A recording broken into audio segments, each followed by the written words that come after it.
Today we are having a very special guest, Shona Mackin from Social Face, who we're really excited to invite Shona to this session because there's a lot of webinars going around talking about Facebook, but from a different perspective. They're talking about how many times to post and the size of your cover photo, reaches and likes and all that sort of stuff.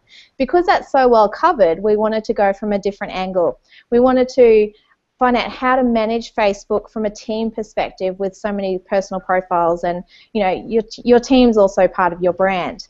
Now, how your culture in your office can be used to engage your fans, how Facebook can help with your internal business culture, and also the big one of managing meltdowns and having an emergency plan. So welcome Shona, and welcome Shane, who's the owner of Otrain, who will be co-hosting this today. First up, hello Shane, how are you? Hi Emma, thanks. Hi Shona, thanks very much for joining us again today. Guys, I'm really excited to have Shona here. I've known Shona, I think it's fair to say, since before Facebook was invented. It is actually. And you know, Shona was a networker long before social network was even coined. So really glad to have her here. I've seen Social Face, Shona's business, from its the idea conception turn into what it is today. And I'll let Shona tell you a little bit about Social Face. But she speaks all over Australia. She's highly regarded. She knows her stuff, and she's a lot of fun. So Shona, welcome. Thanks for joining us. No worries. Thanks for having me, guys. I'm excited. So we have Looking forward to telling you all about it. We have a lot. I'm so pleased your little banner came back too, Emma. Oh, good. Thank you, Shona.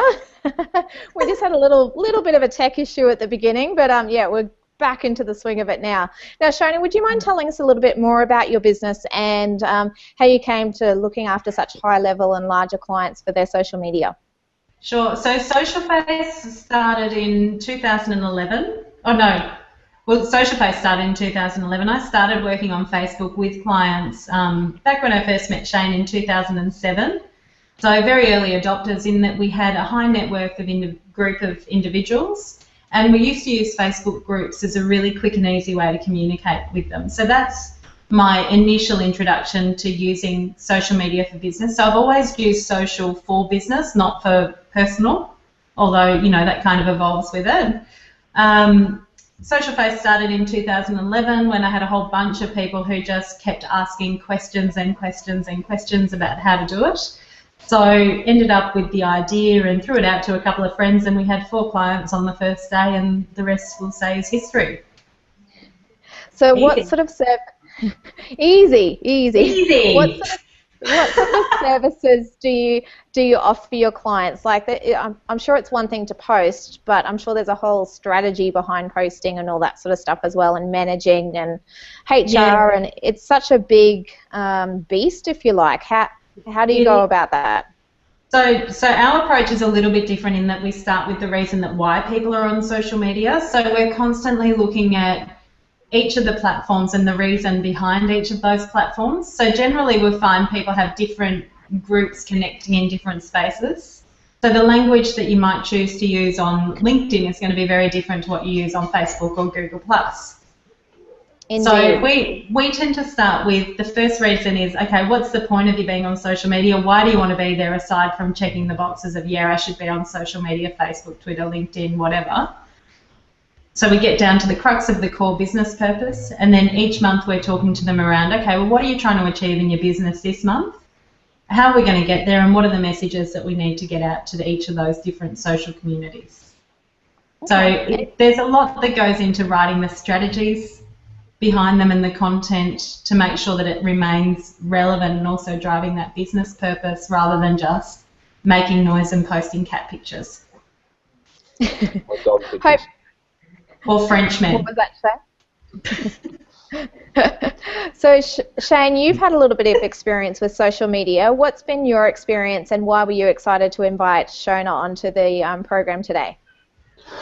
We use social media, as anybody who follows us knows, at Otrain, and personally, I guess I like, if we look at the workforce today, a large chunk of our workforce is on social media, and whether it's grandparents watching their grandchildren grow up from afar, or Generation Y who are using it to communicate with their, with their peers, it's kind of infiltrated our life. And what I guess I haven't seen is it infiltrate the workforce a great deal outside of the marketing realm.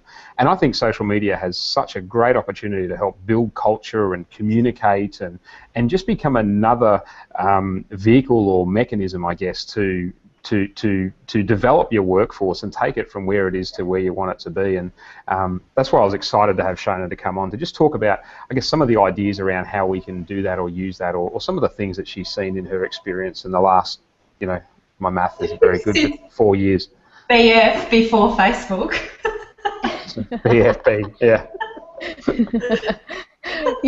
We should, register that, Shona, before Facebook. Coin the phrase.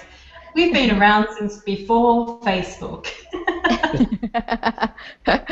Now, let's start from the beginning, Shona, with, from what Shane was saying about managing a team with Facebook. I mean, it's one thing, I'm sure, just to say, when people first start with your company as to, this is our expectation, but as people stay longer and longer and your team gets bigger and bigger, what sort of things are you seeing being implemented with managing your team and their representation on the social media platform? Yeah, sure. So, I mean, the biggest challenge, we've started to at least see people stop blocking Facebook now. So there was this big trend, and I know I did it in my previous company as well, that we literally turned off access to all social media throughout the workday because it was just stopping people from doing their work. Because it was new, shiny, people were doing things, they're claiming to need it for business, yet it wasn't really driving the leads. Whereas I think now, depending on the role in the organisation, it is relevant for some people. And there's a whole bunch of stats that have come out around how people with LinkedIn networks that are larger than, I can't remember the number, are converting at almost 50% more than people who don't have that social media network available to them. So there's some really cool stats, particularly around that sales space. In terms of team members, I think it's around setting their expectations for the organisation and having it clear, because the reality is not everyone in your organisation needs to have access to your social media accounts. There's really, you need one or two people, otherwise you're going to muddy the message, you're going to confuse it up, and it just shows that you're not organised as a business with that planning ahead with your posting. If you've got people coming in willy-nilly posting ad hoc, it's not going to work. It doesn't work, and it means that if you're working a strategy, you know that you're going to post.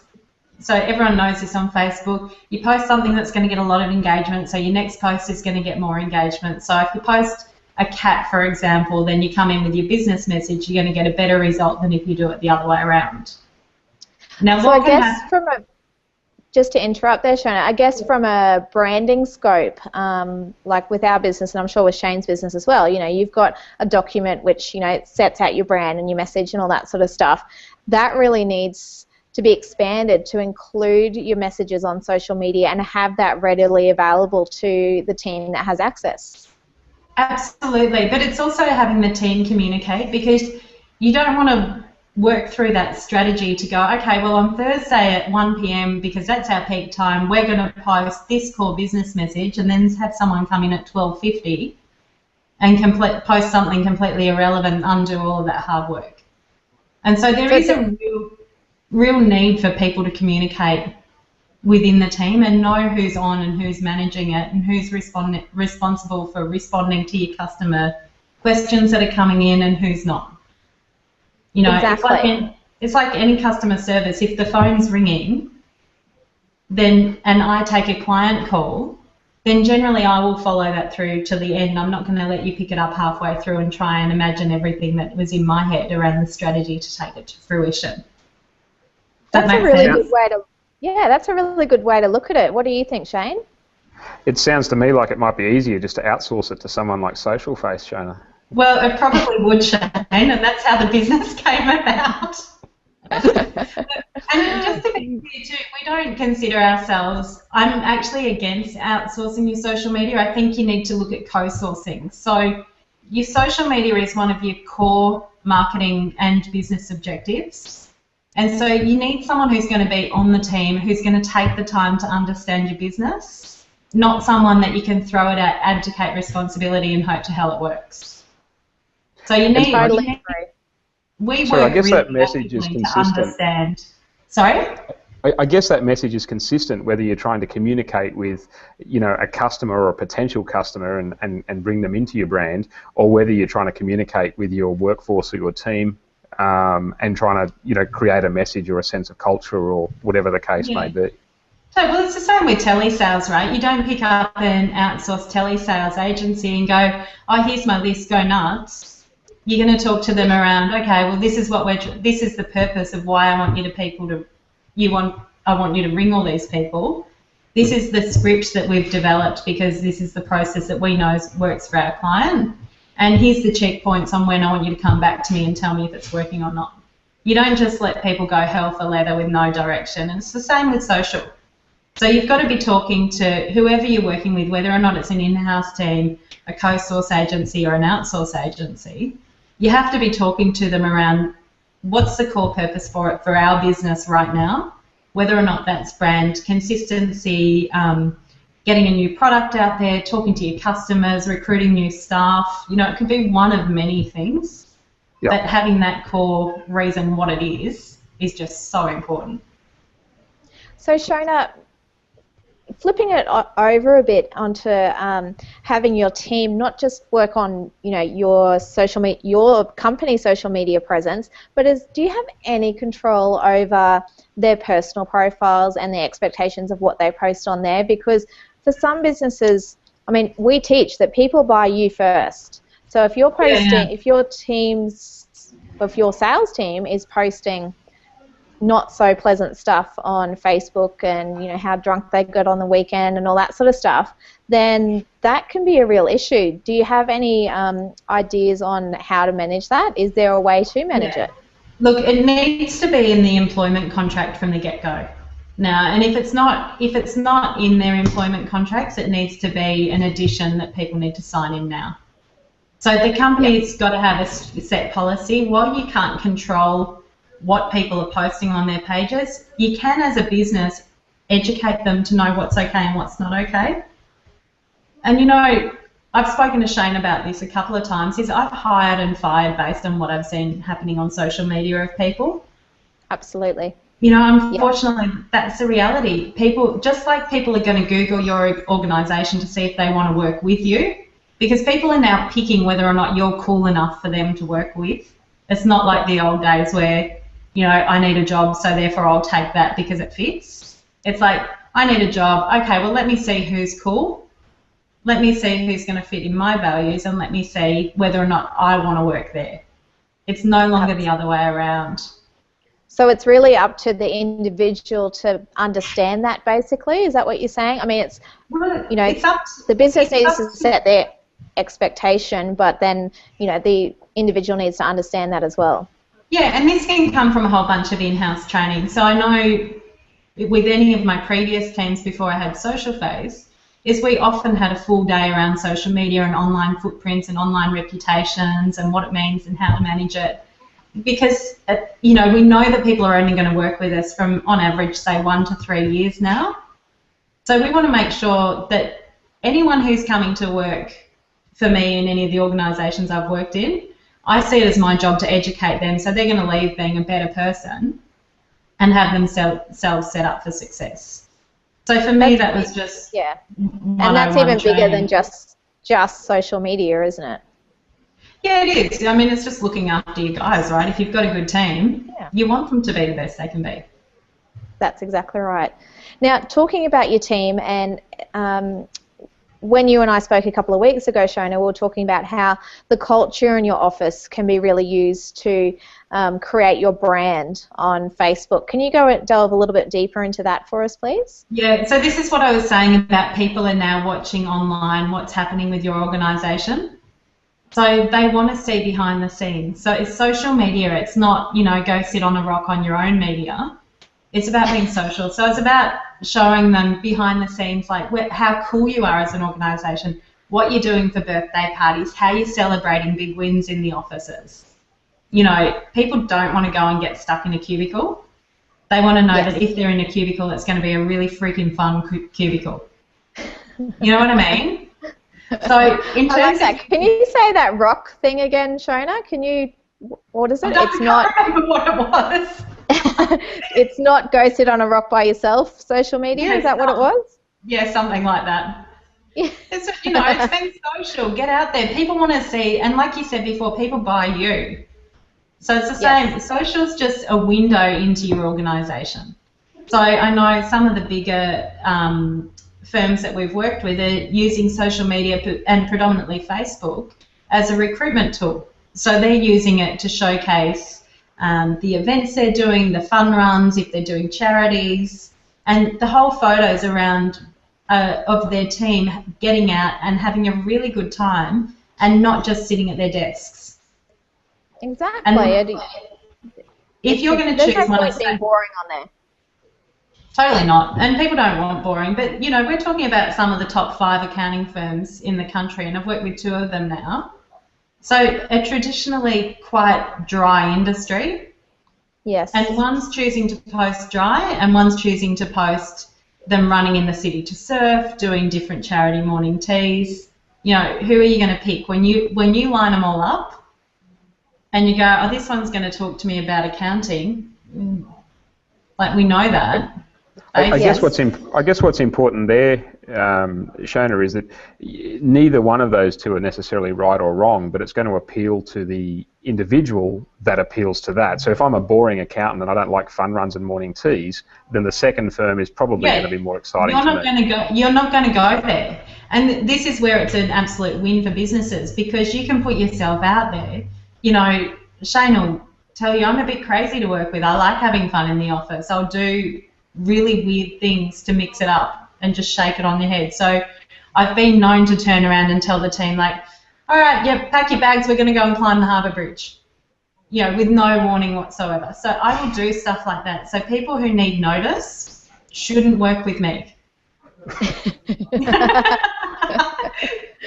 That's a good ad. Just use that 10-second ad. If you need notice, don't work with me. Yeah, don't work with me. And, the other thing people need to know about us is that we're quirky. Our sense of humour is off the wall, and I want people to know that up front. I don't want people to come in and then get offended. I think that's really interesting. The vibe I'm getting from your message, Shona, is it's about building your tribe. It totally is, yeah. And if you think of it as a tribe, like attracts like, so that's what you need to do. Absolutely, and you know that if you're the core salesperson or the core HR person and you want that energy in your organisation, then that's what has to be projected, not only through you as a person, but across all of your social media channels. Now, I'm just going to invite everyone to, we haven't had any questions through yet, but actually we've just had one question through. I'll just flip the page just a second for you, Shona. In the news recently, there was an issue where an employer asked for an employee's user details on Facebook. Do you see this being the norm for other sites like LinkedIn and Google+? Why? I haven't read that article, but why would they need their user details? That would be my question. Yeah, is that even allowed? Well, it depends what's happening. So if that user has set up the company accounts in their name and they've not transitioned it over to a generic account, then yeah, I think that's okay as a business to ask for those details because obviously they're holding on to company assets that have just, and it's probably a case that they've just been set up incorrectly from the get-go, so there's no ill intended. Yes. But without knowing the full story, it's a bit of a hard one to answer. Yeah, and Facebook's a little bit different to LinkedIn. LinkedIn's really about selling you.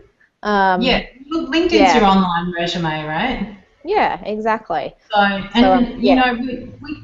We deal with this with customers all the time in that the business owner or the marketing or HR team expect their entire organisation to take a post and use it through their personal networks. Yes. Now, I don't think that's okay. Yeah. So it would be ideal for the business, but at the end of the day, you're still employing individuals, and that is their property to decide what they choose to promote or not to promote on. So it would be cool if they get behind your business 110%, but you really can't force them, you know, to come in and do it. It'd be like turning up at their dinner party with their friends going, oh, hey, got something to sell you. You know, weird. That's an interesting concept. What are your thoughts, Shane?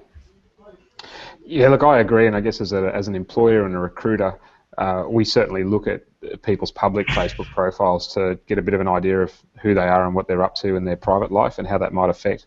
But you know, I would hope as an employer and an entrepreneur that I've found people, you know, to use your words, Emma, my tribe, and I've got people joining my tribe who want to be part of my tribe, and they like our culture and they like our message and they like what they do, and they actually feel not a sense of obligation, but a desire to actually share that message with the world, you know, based on what we're doing, not because it's an edict coming down from management. But that's a sign of attracting a great team, Shane. Yeah. You know, if you've got the right people on your team and they are passionate about what you do and how you're doing it and they're excited to be there, then you don't have to ask them to share it. They're going to do it naturally. Because they're already your biggest advocates. They're already shouting it from the rooftops. Yeah, and that's certainly our experience in the way that you know, that we've been dealing with social media from a staff perspective, and that's across all channels, even Google Plus since a month or so ago. Emma, thank you. Hey, Emma, I'd love to see that article from the employees if you could send it across, because I'd like to have a little bit more of a look into it. Well, the person who typed that in, please feel free to find that and flick it across or email it through to emma@youronlinesalesmanager.com, and I'll get that to Shona. It'd be good to see it. Also to link it to this video. Now, to flip what Shane just said about shouting it from the rooftops, Shona, what happens when someone's shouting the wrong thing from the rooftops? What sort of top 5 things can you give about managing a social media meltdown? Look, it's really about being prepared before it happens. So having an internal risk strategy and understanding what the process is should something like that happen. Yes. So, you know, for us, there's different treatments for different things that are going to happen. So, and what would you class as a social media meltdown, I suppose, first? I don't know. There's just too many things. Look, you know, you can do a post that says, hey, it's Friday, and it can go into meltdown if you've got a client who's pissed off enough that they want to make noise. True. No, so and this is just why it's so important to monitor absolutely everything all the time, so that if Joe Blogs gets on and decides to have a go at you for something or other, that you can be there to address it. And generally, from my experience, I've found handling it with, like you would any customer complaint, seems to get a really good response. So you go down how is that, Shona? Do you? Wait. You're right, Shane. Sorry, I was going to say, how do you recommend?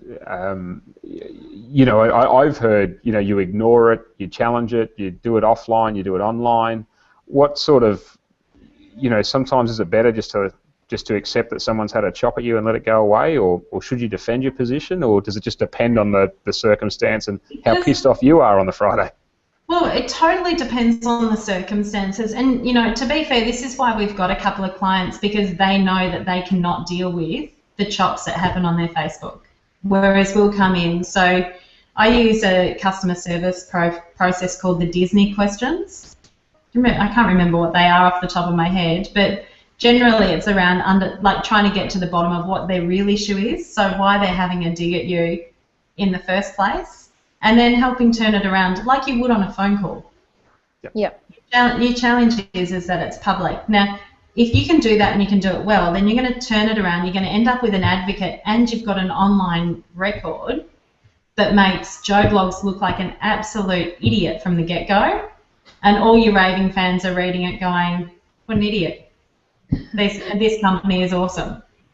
Look how they addressed it, because it's addressed with a level of professionalism that doesn't come back with those sly digs or blatantly ignoring them. Because if you pick the wrong person and you blatantly ignore them, that can also go tenfold, because then you'll get people come in and go, oh, how's that? And they just ignored me. And then person X comes in and person Y comes in, and then you get the customers starting to have this diatribe. Now, once you've got more than one person having a meltdown, it's a lot harder to manage than if you can just nip it in the bud from the get-go. So obviously timeliness is really, really important, Shona. What sort of tools do you use to make sure that you're notified of that sort of thing? Is there something that you can use? Look, you can use Hootsuite's pretty good. The honest truth in here is that we do it all manually because I've not found a tool that does notify you in time. Yes. Unfortunately, we're managing so many brands. So we've got, 20 odd brands. Now, each of those brands has Facebook, Twitter, LinkedIn, Google+, Pinterest, Instagram. So the number of pages is just massive. I can imagine. And the tools that you can get. So Hootsuite's really good for a couple of pages. It's really good online. It's no good on mobile because you can only get some of the stuff. So we use a whole bunch of different tools for different platforms. So it would be worthwhile someone to discuss that with you depending on their requirements for their business. Yeah. So for most of the people who are listening, I'm guessing that Hootsuite would be adequate in that you can pop on enough notifications and have them sent as pushes to your mobile phone. So then if you're out and about, you can see what's happening, you can understand what's going on. Same in all your settings. So all of the platforms have push settings. So you can set your Facebook mobile app to send you a push notification if something's happening. Excellent. Likewise on Twitter. Yes. Likewise on LinkedIn. I'm not sure about Google+. No, no push notifications. Domain. Yeah. I think the big tip there is to find something that works for you. Yes. And just do what works for you. You don't need a lot of fancy tools. I find Google Alerts probably works. Yep. As good as anything as well. What do you use, Shane? We use Hootsuite and Google Alerts. Oh, perfect. Right answer. Have you used, there's also Twilerts. You use Twilerts? That's for your Twitter notifications. I was a big TweetDeck fan until Facebook or whoever it was bought it and killed it. Yeah. Ba-boom. Well, that's it for this week, team. So thank you so much, Shona and Shane, for joining us today. I know I learned a lot, especially from the culture section. Shane, just a quick one. What did you learn out of today's session? Look, I've got a page of notes here. You've put me on the spot. I like the quote that's kind of ringing around in my head. It's not sit on a rock by yourself media, it's social media. So get out there and be social. Don't you love when you make things up on the fly and they stick? Don't admit to that, Shona. We've played you up as an expert. As long as the analogy works, Shane. And thank you so much, Shona. Where can people find you? Obviously on Facebook, under Social Face. Yep, otherwise you can visit the website and you'll find a link to all of the social media icons there. It's www.socialface.com.au. Excellent. Well, that's it from the Otrain Lunch and Learn series for this week. In 2 weeks' time, we've got Mandy Can from Can Consulting talking to us about some very topical HR issues. Now, because of daylight saving, we have adjusted the time for that date, the 29th of October. So it'll be 12 p.m. in Queensland and 1 p.m. in New South Wales, Victoria, and then the rest of the country. So we look forward to seeing you then. The link for that will be up this afternoon. Until then, have a great 2 weeks. Bye, everyone.